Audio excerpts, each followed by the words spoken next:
We live in Brooklyn, baby. We live in Brooklyn, baby. Buddy. Hello, everyone. Hey, see, that was good timing. Okay.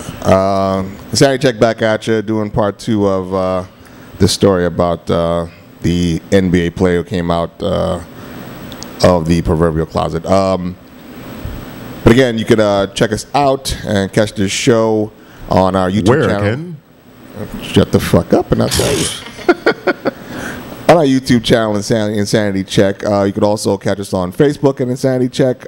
You can tweet us at Insanity Check 12 on Twitter. And, of course, we now have our Google Plus page, Insanity Check, where you can also get the shows, comment, send us stuff, get on our, come into our circle. Yeah, we need some suggestions out there, people. Send us And something. please, I've had for like 3 different weeks, I've had people send me some fairly interesting stuff after the show. Like a day or 2 after. How about a day or 2 before so I can actually use it? Day or 2 after, I'm going to forget the damn shit by the time I get here the next week. Before the show, please, people. But we appreciate it. Yeah. So anyway. Back to this. So we were talking about this dude, Collins, who came out this week. Yeah. And apparently to, in the past 2 weeks to his friends, family, and all of that stuff, which, again, as we said in our last segment, is not a laughing matter. It was probably some serious shit for him, as it is for most gay people who have to do this because they're risking a lot, relationships, friends, and all of that good stuff. And he had to hide it for a long time because he was married, engaged. Excuse me, he was engaged for 8 years or something like that. Well, he was dating a chick for 8 years. Yeah, and it was so I'm assuming it was. He basically said he left because he was gay. So again, not a laughing matter. Personally speaking, however, professionally is where we have our issue that this guy is not. As much as a trailblazer or whatever as they say, in my opinion. Right. I mean, not that, and I hope people don't misconstrue this as we've said numerous times on this show that we're for gay rights, gay marriage, all that shit. Yeah. It's just that it's basically this is the media's problem. I have a problem with the way the media is jumping all over this. But now the thing is, and we talked about this, when it was first said that there was a rumor that someone's going to be coming out about a month ago, and my position then and it is now, and the stuff here, from as far as I'm concerned, backs up my position that while whoever comes out who's playing, in their game, baseball, basketball, football, hockey, they're not going to be beaten with soap and socks and shit like that, or choked out with a fucking basketball net. Pillowcases filled with oranges and shit. Right. But it doesn't mean that, because we were talking to the break, now there's going to be a real discussion of what is the definition of tolerance. Is tolerance, well, you're gay and, bro, that's cool with us. Nothing's changed. It's all good. Or is tolerance, we won't fuck you up. Yeah. But I still think you're a piece of shit and you should die. Which is because, make no mistake about it. Yeah. There are tons of people in this country who still believe the latter. Yeah, they completely, I mean, if a person's homosexual, it's not good enough that the person doesn't speak to them. They actually wish harm upon the person. Right. They actually will go out of their way to try and ostracize this person or demonize this person. Right. So, and there's going to, this is all right now in the gloss period. That's what this is. I personally think that if he were on a roster next season rather, and others followed him, it wouldn't be as smooth as people think. No, because there's certain types of if you basically see the way Ken and I or the kind of shit that we say to one another, clearly if we didn't know one another, that could be taken the wrong way. Right. It could be seen as all forms of harassment, bigotry, and all that everything. Stuff. I mean, we say some of the most incendiary, vitriolic things. And as a matter of fact, a cultural thing. Yeah, it's not just us. Before the show even came on, we're cursing at each other. He tells me to shut the fuck up. I say I'm gonna piss on his head. He calls me a bag of all kind of shit. We just said some really bad shit to one another. And this is just how shit goes. That's how it goes. And again, evidenced, Ray Allen was asked. Ray Allen, former Boston Celtic, now current Miami Heat, was talking about, I'm sure they asked him, what would it be like if a gay player, came onto the team? He was like, yo, it'll be cool. Chris Bosh. Chris Bosh. Leave poor Bosh alone, man. He hasn't come out. No, Leave it's Bosh alone. It's Posh. Posh Spice. And Ray Allen said, just exactly what Skill just said. On this team, we say some really nasty shit to each other, but whoever's it's being said to, they just give it right back. Yeah, we all laugh, and it's all good. That's how we get down. That's what we do. Okay, now. The question is, will that have to change? Yeah, will that be seen as what is it called? Damn, I said it's harassment. What the fuck? Yeah, it's like a harassment thing, a bias. Are they bigoted? Will some type of anti-gay movement be made against? Because and it's really up to the choice of the individual in question, the gay guy, because the whole thing is, if he was on this team and all of the shit was being said, but nobody knew he was gay and he was laughing along, ha ha ha. But now, hey fellas, I'm gay, so now you have to stop saying this shit? Exactly, and that's that's something that's serious. That's something that's very serious. We're playing it off. Please don't take it as a joke. Sincerely, if they say some of the stuff that is said, like what we said before the show came on and for the break, would not only. We're not in the public eye, so that would just get one of us fired. But if we were in the public eye and that got up, that could be damaging to our careers. And we're just joking. But, and it's like you said, all these people, how is it going to change the mentality of the locker room? Now, we're not even talking about the perceptions of on the court. I'm not even talking about, like the shower and all that bullshit. I'm just talking about the individual banter and how guys tend to cut it up with one another, because I play handball and there's a park where I play, and like there's a section where most of the players are gay. There's like a bunch of gay players that are up there. So everyone is insulting everyone, and like Ken said, it's give as good as you get. So they will insult them in every kind of way that should be offensive, but these guys just roll it and send it right back, because everybody's broke. There's no cameras around. Everybody's broke. But next thing you know, oh, wait a second, I want to sue you or something like that. And I just think the flip side of this, and also, about tolerance. Because a person says, respectfully and tastefully, I do not agree with this particular lifestyle, does not mean that person should be demonized. I think to each his own. That's me. But I'm not the center of the universe. I'm not the ruler of this planet.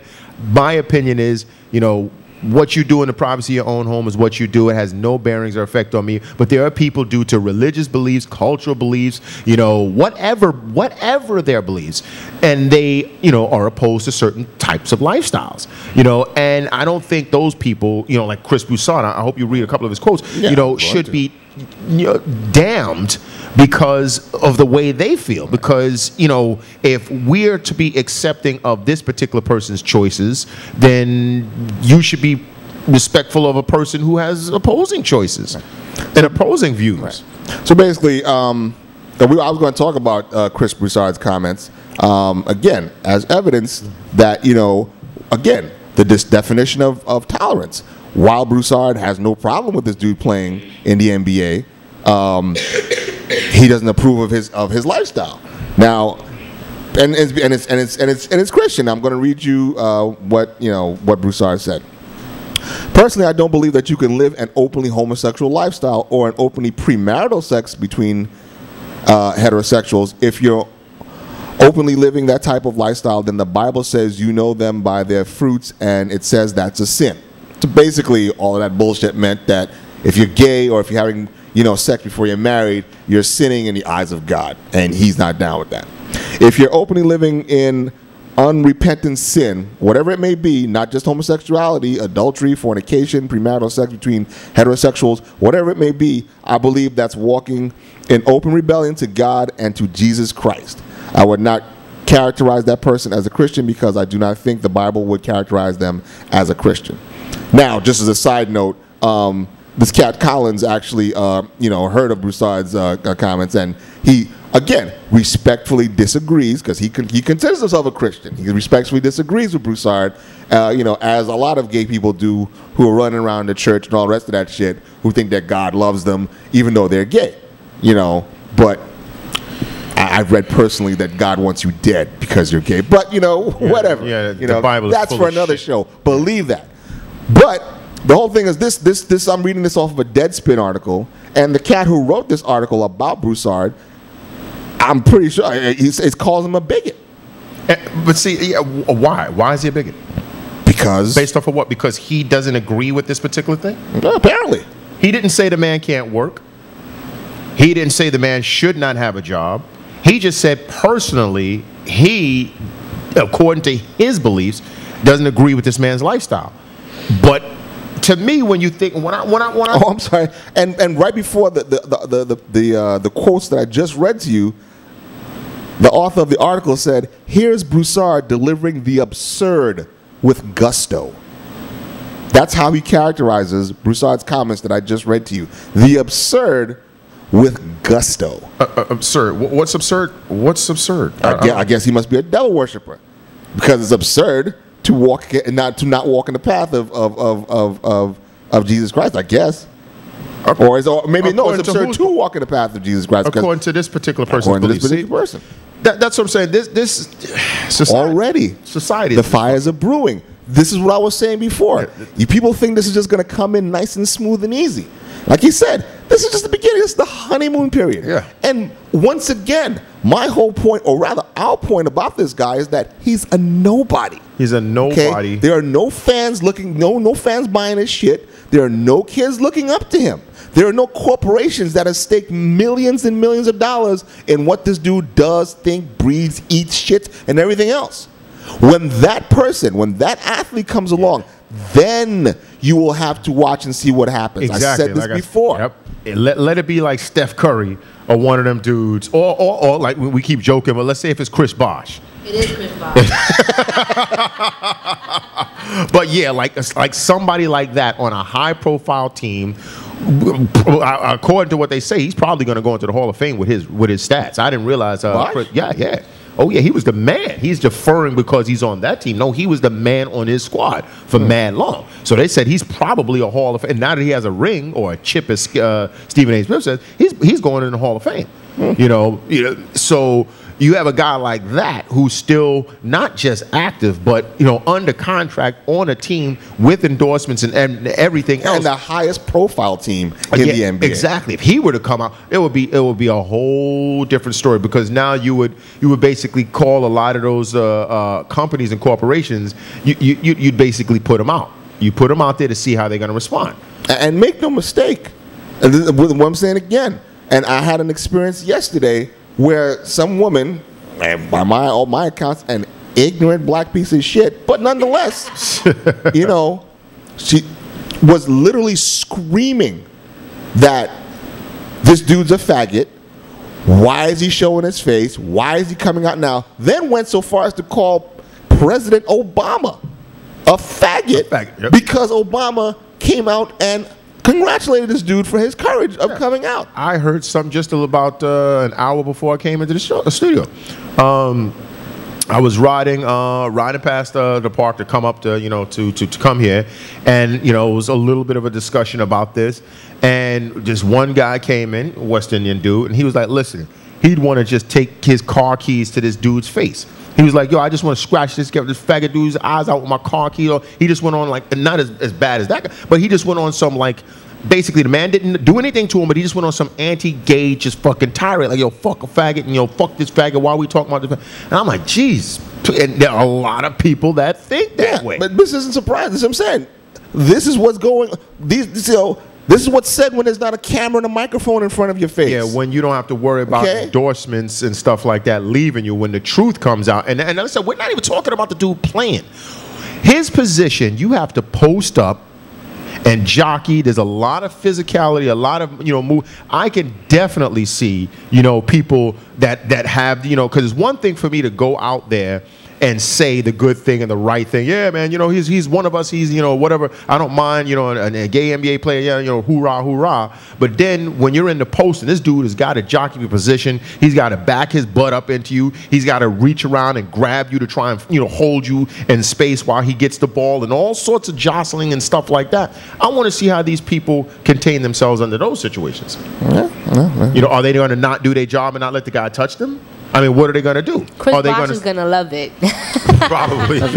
You know, but are they going to start elbowing the living shit out of the guy to try and give him a beating? No. You know, who knows? So this honeymoon, this glitter and glitz phase is not indicative of what I feel the real climate is like within the NBA and the NFL. It's not. And in this damn country. Yeah, in this country. It is not. In this country. It is absolutely Again, not. you still have, you whites and, these fucking, rural and places in the middle of it still calling, black people niggas, still screaming at, the black athletes and all that shit.